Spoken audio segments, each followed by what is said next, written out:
This is Lisa from Mobile Tech Review, and boy is it a good year to be a gamer on the go, right? First we had the Asus ROG Ally that we reviewed, then the Lenovo Legion Go, the bigger one with the detachable controllers, and now Steam, right? Just you think, okay, Steam, they did it first. It was a little rocky at first, but after a couple of years, they got that Steam Deck working good. And then boom, they announced the Steam Deck OLED, which is what we're gonna look at now. All right, so we have a 7.4-inch OLED 90 Hz display, so faster refresh rate, still 1280 by 800 resolution, 16 by 10 is your aspect ratio. That's nice, but they did a couple other things while they're at it. They still running on an AMD Zen 2 APU or processor inside, but they went from 7 nanometer to 6 nanometer, which means more efficiency and less heat. This is kind of nice for like a little tweaky, suddenly drop it in your lap update, right? Battery life has gotten better too, 50 watt-hour battery, and yeah. And now a shout out to our sponsor, Trend Micro's Premium Security Suite. You're thinking about getting new devices for the holiday season? Most likely you are if you're watching our hardware reviews here. Well, they have antivirus and more protection. 10 devices, and not just PCs, not just Macs, Android, iOS, so your tablets, your smartphones, the whole deal. So it's lightweight antivirus protection that won't slow your device down. Also, they have other handy things. You don't have to buy a whole bunch of different kinds of software. It's got a password manager built in. It even has a VPN and child monitoring software, so you want to make sure little Joey or Janie isn't going to the wrong kinds of sites or that they're not using the internet past their bedtime. And then there are even things like anti-phishing protection and text message protection, all that sort of thing that you need to keep safe, not just throughout the holidays, but forever, right? So for complete device and identity protection, be sure to use my link in the description to save and get your subscription. And now back to our video. Obviously the display is the nicest thing about this. And if you're thinking about this versus the ROG Ally or the Legion Go has a higher resolution display. It's P3, it's wide gamut, and it's bigger at 8.8 inches versus 7.4. But this is OLED. We all know the magic of OLED, especially when it comes to games in dark environments, right? The blacks look black. So they're back in the game again, obviously. In terms of storage now, it starts at 512 gigs. You can also get a 1 terabyte. There is also a limited edition with the etched display to reduce the glossiness of it. It's a touchscreen, it's glossy. I'm fine with the glossy screen, but you know, 1,000 nits in HDR bright mode, you know, and 600 nits in SDR mode. So it's certainly a good looking screen. Now, instead of running Windows, as most of you probably know at this point, this runs SteamOS, which is really Linux underneath, and that's a good thing. I know some of you, what is with you and your conspiracy theories, some of you out there, it's like, Lisa hates Linux, that's why she never reviewed the original Steam Deck. Not true. Valve didn't get us a review unit in time. We didn't review the Steam Deck. I actually like it. I find that SteamOS is, believe it or not, because you're thinking the minute you hear Linux, some of you, you're like, oh, I'm scared, I don't know how to do that. You don't really need to look at the underpinnings if you don't want to. SteamOS over the years has become very turnkey, particularly if you mostly want to play Steam games, and obviously that's what Valve is interested in because they're going to make money if you buy games off of the Steam platform. It's a nice, big, touch-friendly interface. They do a lot of work at Valve to optimize settings for the games. You have ones that are Steam verified, good for Steam.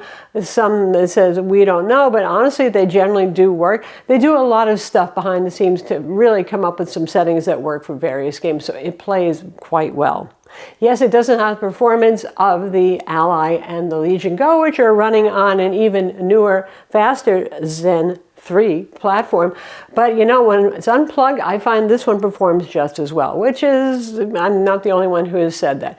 And the idea with the handheld for me is largely the fact that I probably would like to use it away from an electric outlet, right? So that works well. But if you want the absolute in performance and you're willing to stay plugged in, obviously the Windows alternatives with their higher and faster, newer CPUs will do that for you.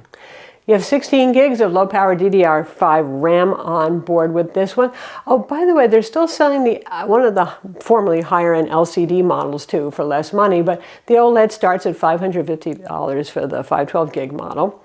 Anyway, you also have upgraded Wi-Fi. It's Wi-Fi 6E with Bluetooth 5.3. Of course, you got stereo speakers. They're pretty good. They're somewhere between the Legion Go and the Allies. Where the Legion Go's are meh, Allies are amazing. These are decent. There's also, of course, a headphone jack on board as well, speakers, headphones, whatever it is you want to use, or you could use Bluetooth wireless stuff. Ergonomically, I'm not going to spend too much time on this, but just in case you haven't bought any of these consoles and you're thinking about which one to buy, ergonomically, this one I find to be really comfortable. I mean, and Valve is really a gaming company, so they did a good job with the ergonomics of it. It's easy to hold. The bottom sections where your palms go is curvy, so it doesn't ever dig in. The rear trigger buttons are wrapped around and recessed enough that I'm not constantly hitting them all the time like I do on some of the competitors. So it's well done, it's nimble. It's slightly larger than the ROG Ally though, but by a little bit, and considerably slimmer and also smaller than the Legion Go, which is by far the biggest and the heaviest, though the Legion Go does mitigate some of that by having detachable controllers, so you could put the display section, the main unit, down. Another plus for the Steam Deck is the fact that you can just suspend it, you know, like you would with a console. Just hit the power button. You need to take a break, you don't have to find a save point. Something that's a lot harder to do with the Windows devices, because we all know how Windows can be a little flaky with suspend, resume, hibernate, all that sort of thing. So console-like, easy, I like that. In terms of gaming performance on this, I was pleasantly surprised. Really, this year has been a revelation for what you can do with basically an AMD CPU and integrated graphics, because the screens are so small. So therefore you can run at 1280 by 800 resolution, which is something you would probably never want to do on a laptop. It would look crappy, right? But on these little screens, that looks really good. Even low settings on some AAA titles looks good because it's shrunk down really small. But performance on this, I was getting about 45 frames per second on Cyberpunk, both in the benchmark and in actually playing the game, which is pretty good. That's on low at 1280 by 800 resolution, and that is unplugged. Unplugged. Don't have to plug into an outlet. Very good.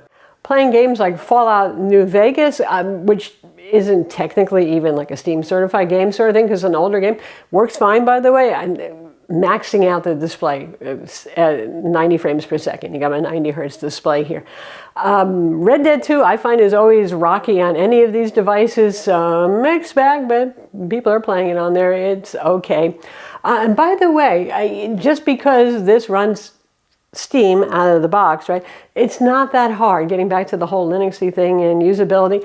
I found it easier to work with this than with the Windows ones, in part because I wasn't interrupted by Windows updates and all those things. Windows is great. I don't hate Windows, but it's not really optimized to be a handheld device, right? There was Windows Embedded, Windows CE, Windows Mobile back in the day, but now you're looking at something that's made for laptops and desktops. It's a little bit of a headache at times in a handheld. I mean, it's not insurmountable, but it is. This is kind of closest you're going to get to a Nintendo Switch in terms of kind of just turn it on, you install your games, and you go. It's pretty easy. But what if you don't want to play a Steam game? Like, I have Cyberpunk, but I have it through GOG, Good Old Games, right? No problem. I just used the installer on the KDE Plasma desktop. They have a repository. You can just install Heroic. Heroic is this nifty app that lets you install GOG and Epic game launchers. Really easy, really turnkey. You just log in, there's your library. It's like you're just using those and you can install your games. I had no problem with that. You want EA, there's, you know, Google is your friend. You can find out easily enough how to install the EA client. The only thing you can't do, and this is a hurt, is Xbox Games Pass. You can Xbox Game Stream, but if you want to run Game Pass games, which honestly for $10 a month, there's a lot of great games on there that you're not going to pay anything other than $10 a month for, that's not going to happen here, in part because Windows and Xbox client use the AWP, that Windows Store client format with encryption and all that stuff. It's a real pain in the neck anyway. So it's not going to work here unless you want to separately install Windows 11 on this thing and dual boot. I mean, if you're going to that point, just go and get one of the Windows handhelds if that's really what you want. But anyway, anything else, just fine. You want to run emulators. A lot of people like to do that with these handhelds, understandably. EmuDeck. It's there, it's free, you can install that too, and boy is that turnkey. It does pretty much everything for you. All you have to do is supply the game ROMs. In case you do want to use it as a Linux PC in the same way that people use the Legion Go or the Ally as a Windows tablet PC, you can do that. You can just plug in, it's a USB-C 3.2, you know, port. You can plug in a hub, you can use a mouse, you can use a keyboard. It supports DisplayPort 1.4 out. You can use an external monitor. So you can still do those things too. And if you want to upgrade it, the only thing you can really upgrade here is the SSD, a 2230 SSD. They're available, they're on the market. It's not really all that hard, so you could upgrade it down the road. But there is a micro SD card slot, UHS Type 1. I put my emulator ROMs and stuff on there. It's a good place for it. You don't need a whole lot of speed because obviously an SD card is not as fast as your built-in NVMe SSD on this device. Lastly, battery life. 50 watt-hour battery on board, 45 watt USB-C charger. And battery life on this, Valve says 3 to 12 hours depending on the game that you're playing, which makes sense. Like you're playing, like I played Dark Cloud 2, PS2 emulation. Boy, is that not demanding, you know? You really could go for hours and hours playing that. But if you're going to play Red Dead 2 or Cyberpunk, it's going to be shorter. On average, playing reasonably current games, anywhere from 2 to 10 years old on this, I was getting 4 to 5 hours of battery life unplugged while playing games. So that's still in favor of the Steam Deck versus the Windows competition, where those devices are not really as well optimized to perform well under low power. They're awesome when you plug them in though, but different thing. So that's the 2023 Steam Deck with OLED display, and honestly, it was a lot of fun reviewing this thing. I kept actually ending up forgetting and just playing games instead, which speaks to the fact that this thing is great when it comes to usability, great with fun. I didn't spend a lot of time tinkering, hacking, anything like that, updating, all that stuff.